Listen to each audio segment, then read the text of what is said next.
एक छोटे से गांव में एक भूतिया मंदिर था, जिसका नाम सुनते ही लोग डर जाया करते थे। गांव में मान्यता थी कि उस मंदिर में रात के समय भूत प्रेत रहते हैं और वहां से भयानक आवाजें सुनाई देती हैं। लोग वहां रात में जाने से कतराते थे। लेकिन उसी गांव का एक साहसी युवक आर्यन, जो भूतों में विश्वास नहीं करता था, उसने इस रहस्य का सामना करने का फैसला किया। वह अपने कुछ दोस्तों के साथ उस रात मंदिर में रुकने का निर्णय लेता है, ताकि खुद देख सके कि यह सब सच है या केवल डर की एक कहानी। रात के समय आर्यन और उसके दोस्त मंदिर पहुंचते हैं।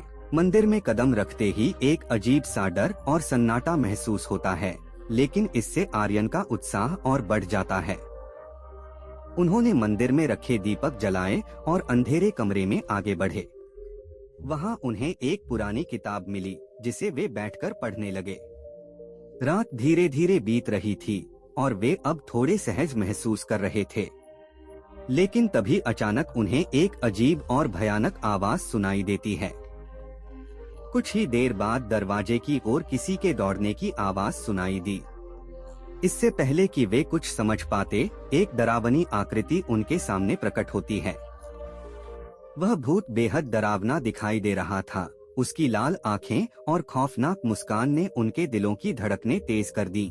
भूत ने हंसते हुए आर्यन का स्वागत किया और कहा, तुम्हारा स्वागत है आर्यन। इस पर आर्यन और उसके दोस्त भयभीत हो गए, लेकिन अपने डर को दबाते हुए उन्होंने भूत से बात करने का साहस किया। भूत ने माफी मांगते हुए बताया कि उसे मनुष्यों से मिलने का बहुत दिनों से इंतजार था। उसने अपनी कहानी सुनाई कि कैसे उसे कुछ लोगों ने उसी मंदिर में मार डाला था और तब से उसकी आत्मा वहीं भटक रही है। उसकी आत्मा को आज तक मुक्ति नहीं मिल पाई, क्योंकि कोई उसके रहस्य को समझने वाला नहीं था। आर्यन और उसके दोस्त उसकी बात सुनते सुनते अपना डर भूल गए और उसके साथ बातें करते हुए पूरी रात बिताई। भूत की व्यथा समझने के बाद उन्होंने उसकी आत्मा को मुक्त कराने का उपाय किया।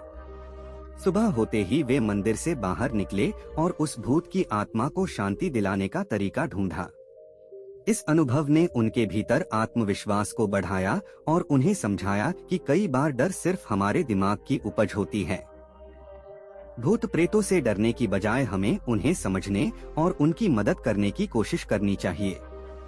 इस कहानी से हमें यह सीख मिलती है कि अगर हम अपने डर का सामना करें, तो उससे पार पाकर हमें नए अनुभव और जीवन में नया साहस प्राप्त हो सकता है।